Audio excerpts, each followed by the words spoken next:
18 years driving overnight freight routes across the Midwest, and I'd seen my share of strange things. Roads play tricks on tired minds, phantom hitchhikers, impossible landscapes, moments where time seems to stretch. Most truckers have stories. We compare them at diners and rest stops, trying to outdo each other. The ward itself was unremarkable. 12 beds, dim fluorescent lighting that flickered occasionally, and the constant low hum of medical equipment.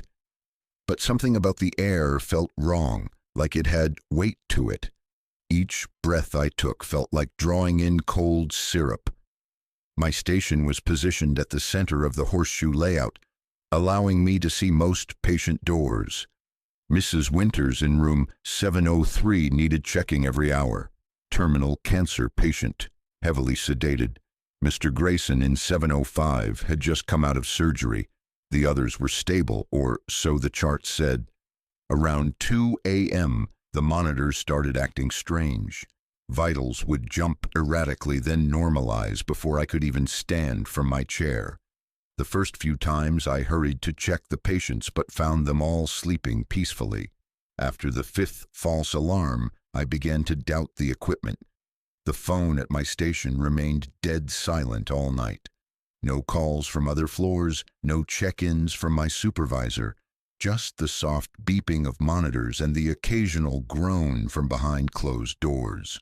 At 3:17 a.m., I remember the time precisely, I heard shuffling in the hallway behind me, soft, dragging footsteps, like someone wearing hospital socks, struggling to walk. I turned, expecting to find a patient who'd gotten out of bed. The hallway was empty. When I turned back to my monitors, every screen displayed flatlines, all 12 patients simultaneously. My heart nearly stopped as I leapt to my feet, but before I could hit the emergency button, all readings returned to normal. Not gradually, but instantly, as if nothing had happened. That's when I felt a cold hand on my shoulder. "Don't worry," whispered a voice that seemed to come from everywhere and nowhere. "This happens to all the new night nurses. You'll get used to it, or you'll join us." I didn't turn around. I couldn't. The weight of that hand felt impossibly heavy, like it was pressing me through the floor. The security footage later showed me sitting alone all night, occasionally jumping at nothing, talking to empty air. But I know what I felt. And when I gave my resignation the next morning, the administrator just nodded, like she'd been expecting it. The strange thing is, they never hired a replacement. The ward now runs itself at night, they say.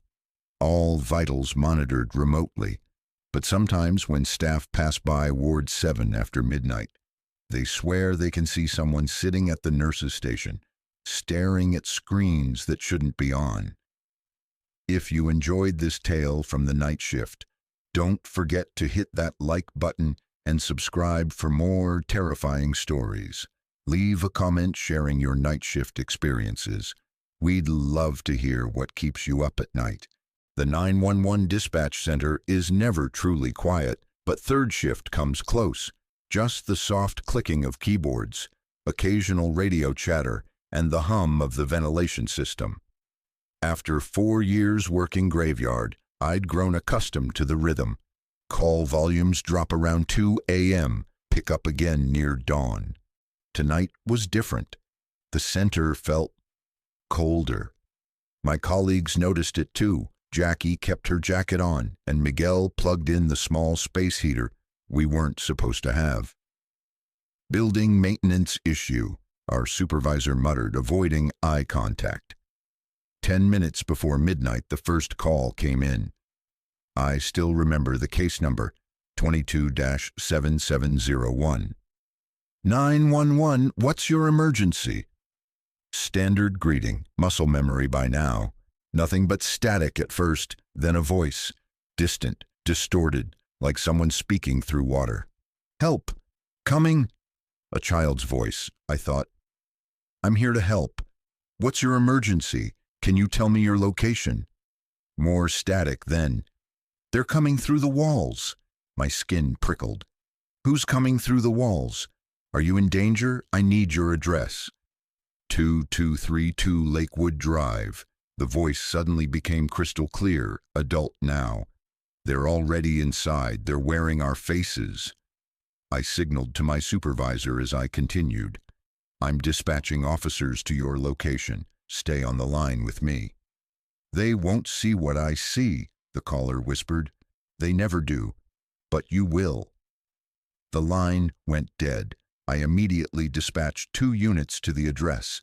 20 minutes later, Officer Ramirez radioed in. Dispatch, we're at 2232 Lakewood. House appears vacant. No signs of disturbance. That wasn't possible.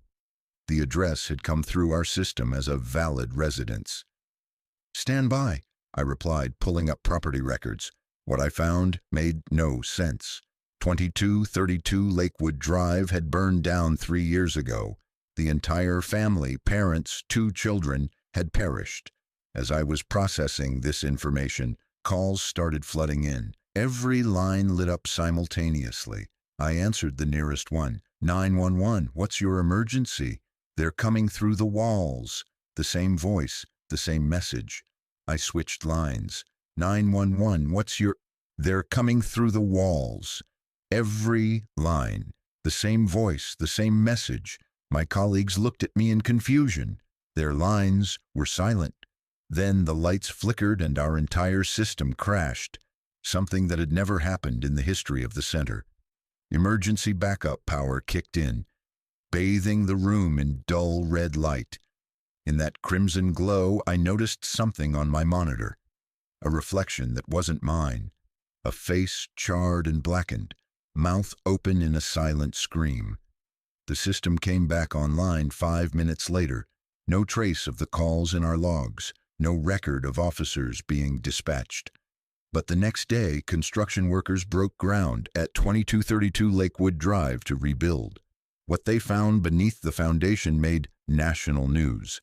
2 additional bodies, adult-sized, that hadn't been discovered after the fire. Dental records couldn't identify them. They weren't part of the family, and they weren't completely burned. Just their faces. I still work dispatch, but never the midnight shift. And I keep my monitor turned at an angle now. I don't want to see what might be reflected when the clock strikes 12. If this emergency dispatch gave you chills, make sure to like, subscribe, and hit that notification bell for more stories from the night shift. Comment below with which story scared you the most. We're always watching for your feedback. I never believed the rumors about Ward 7 until my first night shift at County Memorial. The other nurses warned me, nobody lasts long monitoring those patients alone. But what happened on Route 67 last winter I've never shared. Until now. The snow had been falling steadily since Des Moines. Thick, heavy flakes that hypnotized as they swirled in my high beams. My GPS died somewhere near the Illinois border, but I didn't need it. I'd driven this stretch countless times. Around 3 a.m., I noticed headlights in my rear-view mirror. Nothing unusual there, except they'd been maintaining the same distance for over an hour, never closing the gap, never falling behind, matching my speed perfectly through curves and straightaways. I've never liked being followed. Call it paranoia from too many years on empty roads. I eased off the accelerator, slowing gradually to let them pass. They slowed too. I sped up. So did they. The radio, which had been playing classic rock, suddenly filled with static. Through the white noise, I could barely make out a voice. Mile marker 217. I glanced at the nearest marker, 209. 8 miles ahead, something was waiting. The headlights behind me flashed once, twice, 3 times. High beams so bright they filled my cab with harsh white light, despite my darkly tinted windows. When they dimmed, the distance between us had somehow shortened considerably. They were right on my tail now, though I hadn't felt them accelerate. Mile marker 210 passed, then 211. My truck's engine began to sputter. The temperature gauge rose rapidly toward the red, though outside it was well below freezing. Warning lights flashed across my dashboard like Christmas decorations. Mile marker 212. My radio crackled again. Don't reach 217. The headlights behind me disappeared. Not gradually, they simply winked out of existence between one heartbeat and the next. The sudden darkness in my mirrors was more unsettling than being followed. Mile marker 213. My phone rang. Impossible, given there was no service on this stretch. The screen showed my wife's number, though she'd passed away 3 years earlier. I let it ring. Mile marker 214. The heater, which had been blasting, switched to cold air. Within seconds, my breath clouded in front of me. Frost patterns formed on the inside of my windshield, spreading with unnatural speed. Mile marker 215. Through the crystallizing frost, I saw something massive blocking the road ahead. A jackknifed semi, its trailer stretched across both lanes. Behind its darkened windows, shadows moved. Mile marker 216. I hit the brakes, but nothing happened. My truck maintained its speed as if pulled forward by an invisible force. The radio burst to life again, multiple voices now speaking in unison. Join us at 217, everyone does. That's when I saw them. Other trucks lined up along the shoulder, dozens of them, snow-covered and abandoned. Some looked decades old, others newer than mine. All dark, all empty. I wrenched the steering wheel hard, aiming for the ditch. Better to crash on my terms than meet whatever waited. At mile marker 217. The wheel fought me, vibrating violently in my hands, but I held firm. My truck left the road with a sickening lurch, plowing through snow and scrub brush before slamming into a tree. Pain exploded through my chest as the airbag deployed. Then darkness. I woke to morning light and a state trooper tapping on my window. My truck was on the shoulder, engine off, no damage whatsoever. According to him, he'd found me safely parked, asleep at the wheel. But I know what happened. And as he helped me check the truck over, I saw what confirmed it. A single branch, embedded in my front grille, from a type of tree that doesn't grow in Illinois. The strangest part? When I checked my logbook later, there were 8 hours missing from my night. And the mile marker nearest to where the trooper found me. Mile 218. I quit long-haul driving the next day. Whatever waits at mile marker 217 on Route 67, it's still waiting. For someone else. Someone who won't turn off the road like I did. If this trucker's tale left you gripping the wheel a little tighter, be sure to like and subscribe for more night shift stories. Leave a comment about your